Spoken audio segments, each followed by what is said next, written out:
আমার অমুসলিম ভাইদের অনুষ্ঠান হচ্ছে তাদের ধর্মীয় রীতিনীতি, আর সেখানে 70% উপস্থিতির সংখ্যা হচ্ছে মুসলমান। ওখানে নেতা হোক, ঘরের বউ, এদের গর্ভ থেকে আবু জেহেলের বংশধর বার হবে। নবী বলেছে, আমি বলি না, আমি বলি না। যারা ওদের স্মরণ করে ওদের বংশ থেকে ওই ধরনের জাতি জন্মগ্রহণ করতে পারে, কখনো কখনো সম্মানীয় হতে পারে না। শরিয়াত নিয়ে যে খেলা করতে চাই, আমার নবী পরিষ্কার বলেছে হাদিস শরীফের ভিতরে, মান তাশাব্বাহা বিকওমিন ফাহুয়া মিনহুম, যে ব্যক্তি যে কওম কিংবা যে ব্যক্তি যে মানুষের অনুসরণ করবে, হাসর নাসর কিয়ামতে আল্লাহ তার সঙ্গে তার হাসর আর নাসর করবে, তার সঙ্গে সওয়াল জবাব করবে। দেখেন আমার অমুসলিম ভাইদের অনুষ্ঠান হচ্ছে তাদের ধর্মীয় রীতিনীতি, আর সেখানে 70% উপস্থিতির সংখ্যা হচ্ছে মুসলমান। 22 প্রতিযোগিতা হচ্ছে, দিচ্ছে কে মুসলমান, নেতা কে মুসলমান, দেখছে কে মুসলমানের বাচ্চা। একটা গরিব ঘর, সেই ঘরেতে 40-50 জন আত্মীয়। কেন না 22 খেলা দেখতে এসছে, আমি কেন মেলা দেখতে এসছি? 22 প্রতিযোগিতা, নাউজুবিল্লাহ, নাউজুবিল্লাহ। আল্লাহ রাসূল কখনোই অনুমোদন দেয়নি। আল্লাহ রাসূল আমার নবী পরিষ্কার বলেছে হাদিস শরীফের ভিতরে, মান তাশাব্বাহা বিকওমিন ফাহুয়া মিনহুম, যে ব্যক্তি যে কওম কিংবা যে ব্যক্তি যে মানুষের অনুসরণ করবে, হাসর নাসর কিয়ামতে আল্লাহ তার সঙ্গে তার হাসর আর নাসর করবে, তার সঙ্গে সওয়াল জবাব করবে। দেখেন আপনি বলছেন আমি অমুসলিমদের সঙ্গে বউ, আমি আসি না। আমাকে একজন বলছে, একটা বাচ্চা, একটা বাপ বাচ্চাকে বলছে, তোর জন্য আমার আশা, আমি না আসতাম না দেখতে, মনে হচ্ছে তোর দুটো মা দি।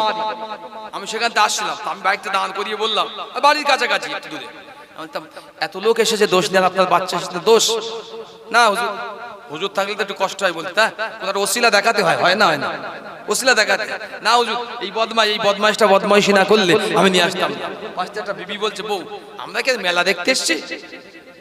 মেলা টেলা আমরা দেখি না, শুধু কুটুম বাড়ি আত্মীয়র বাড়ি একটু বলেছে তাই কথা বুঝতে পারলেন না? আত্মীয় যদি বলে আয়, আসহাবুল উখদুদ কুতিল আসহাবুল উখদুদ আন-নারি যাতিল ওয়াকুদ ইদহুম আলাইহা কুউদ ওয়া হুম আলা ফিল মুমিনিনা বিল মুমিনিনা শুহুদ। যদি কুটুম আত্মীয় বলে এসো, আমি আপনার জন্য জাহান্নামের পারিকা খনন করেছি, এর ভেতরে তোমার ফেলে দেওয়া হবে দাউদ করে, যাবেন তো? কেউ যাবে? কেউ যাবে না। নিজেকে ধৈর্য রাখতে পারে মুসলমান, নিজেকে রাখতে পারে না। আমি আপনাকে ফের বলছি, মিথ্যা বলছি, আল্লাহ মাফ করুন। 80% মুসলমানের বাচ্চা, চাই সে নামাজি হোক বেনামাজি হোক, হুজুর হোক ইমাম হোক আলেম হোক আর নেতা হোক, ঘরের বউ হোক, সব ধরে নিয়ে গিয়ে নদীর ধারে হাজির। কি হবে? 22 প্রতিযোগিতা দেখাতে হবে। আসর চলে যায় যাক, মাগরিব চলে যায় যাক, ওতে মুসলমানের গালা জ্বালা পোড়া হয় না। জ্বালা পোড়া হয় কখন? যদি আমার অমুসলিমদের অনুষ্ঠানটা চলে যায়, আমার কলিজায় আঘাত লাগে। এরাই তো নবীর উম্মত, এরাই বলে আমার নবীর আশিক।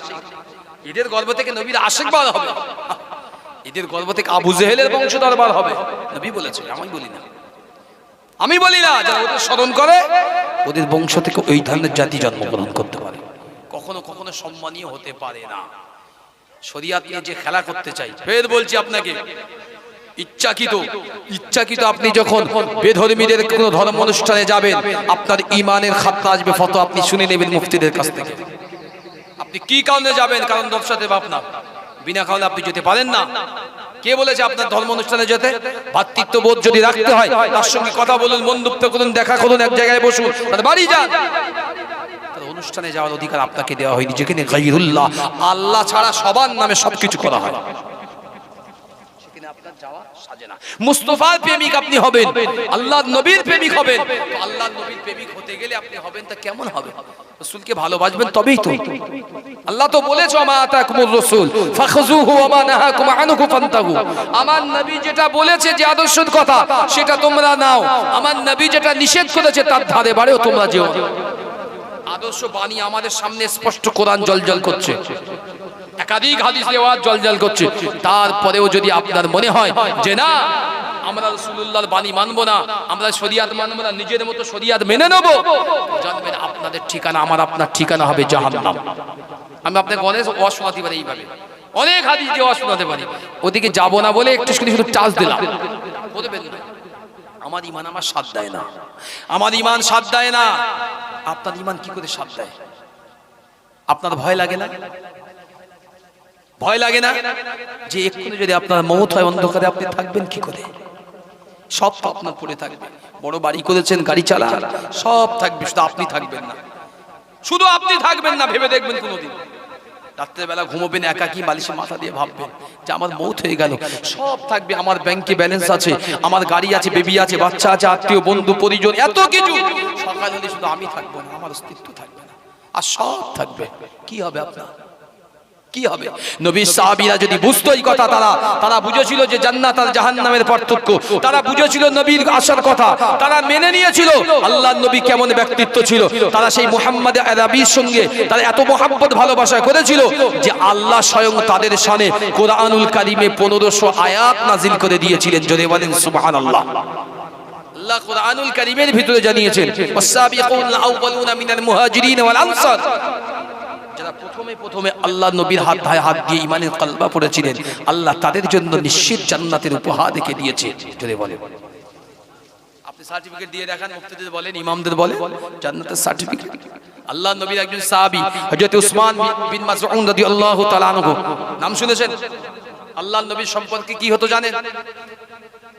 সম্পর্কে আল্লাহ নবীর খালু আব্বা হতেন, খালু আব্বা। আমার নবীর খালা যান, আমার নবীর খালা, তার সঙ্গে হযরতে উসমান বিন মাসউদ রাদিয়াল্লাহু তাআলা আনহুর সঙ্গে বিবাহ হয়েছিল। আল্লাহ তাদের সঙ্গে শাদী মোবারক করিয়েছিলেন।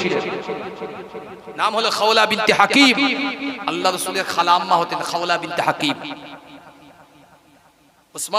উসমান বিন মাসউদ রাদিয়াল্লাহু তাআলা আনহু, তিনি তার সাথে বিবাহ হয়েছিল। এই উসমান বিন মাসউদ রাদিয়াল্লাহু তাআলা আনহু কোন একদিন মক্কার বাজারে কর্ণগ্রহ হয়ে আসলে, শোনেন ওয়াজটা, হাদিসগুলো শুনে রাখেন। কোন একদিন মক্কার বাজারে কর্ণগ্রহ হয়ে আসলে যে আব্দুল্লাহ বিন মুহাম্মদ নাকি ঈমানের দাওয়াত দেয়, এক আল্লাহ এক খোদার দাওয়াত দেয়, এক ঈমানের দাওয়াত দেয়।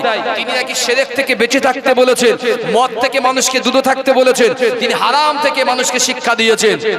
ওনার কর্ণগ্রহে লাগলো। জুবাইর ইবনে আওয়াম এই সঙ্গে কয়েকজন সাহাবীর সাথে আবিল আরকাম, আল্লাহ রাসূলের প্রথম ইসলামী দাওয়াতের কারখানার নাম কি? কথা বলে কি নাম?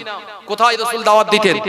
সাফা মারওয়ার পাদদেশে বাড়ি ছিল, নাম ছিল হযরত আরকান রাদিয়াল্লাহু তাআলা আনহু, যার বাড়ির নাম দেওয়া হয়েছিল দারুল আরকান। রাসূলুল্লাহর প্রথম মাদ্রাসা যেখানে ছিল, ইসলামের দাওয়াত যেখানে দিত লুকিয়ে লুকিয়ে, সেটা ছিল দারুল আরকাম, হযরত আরকান রাদিয়াল্লাহু তাআলা আনহুর বাড়িতে। হযরত উসমান বিন মাসউদ সেখানে গিয়ে হাজির, আল্লাহ নবীর হাতে হাত দিয়ে ঈমানের কালমা পড়ে মুসলমান হয়ে গেলেন। জোরে বলেন সুবহানাল্লাহ, একটু মহব্বত করে বলেন সুবহানাল্লাহ।